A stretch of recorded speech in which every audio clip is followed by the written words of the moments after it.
ఆన్లైన్లో food order పెట్టి కమ్మగా కుత్కెల దాకా తిందామని అనుకుంటురా జర పైలము. ఎందుకే బాలన్న అంటే ఏం చెప్పమంటారు, 3 దినాల కింద వండిన బిర్యానీ ప్యాకెట్లు ఫ్రిడ్జ్లో పెట్టి ఆర్డర్ రాగానే గరం చేసి పంపుతున్నారట. అగో అట్లా ఖరాబైన బిర్యానీ పంపుతున్న ఆ హోటల్ ఏడున్నది ఏం కథ అంటారా మీరే చూడురి. చూసినరా, జీడిమెట్ల కాడ 3 దినాల కింద వండిన బిర్యానీ ప్యాకెట్లు బంజారాయిల్స్ అవుట్లెట్ల కాడ ఫ్రిడ్జ్లో పెట్టి ఆన్లైన్లో అమ్ముతున్న బాగోతాన్ని మొత్తం పోలీసులు బయట పెట్టిరట.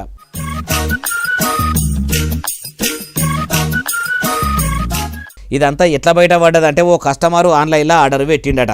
వచ్చిన బిర్యానీ ప్యాకెట్ తీసి చూస్తే మొత్తం ఖరాబ్ అయ్యి కంపు వాసన వచ్చేసరికి ఫుడ్ ఆఫీసర్లకు పోలీసులకు ఫిర్యాదు అయ్యిండట.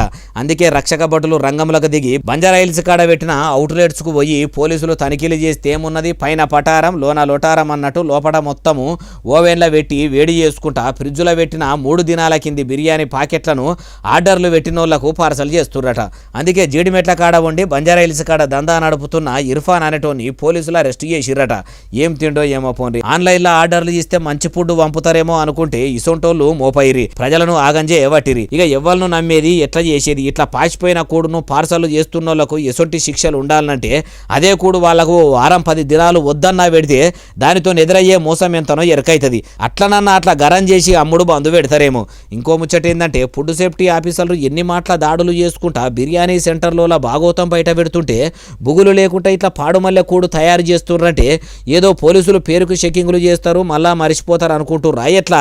లేకుంటే ప్రభుత్వమే గట్టిగా పట్టించుకోదని ధైర్యమా ఎట్లా అంటుర్రు ఈ ముచ్చటిన్నోళ్ళు.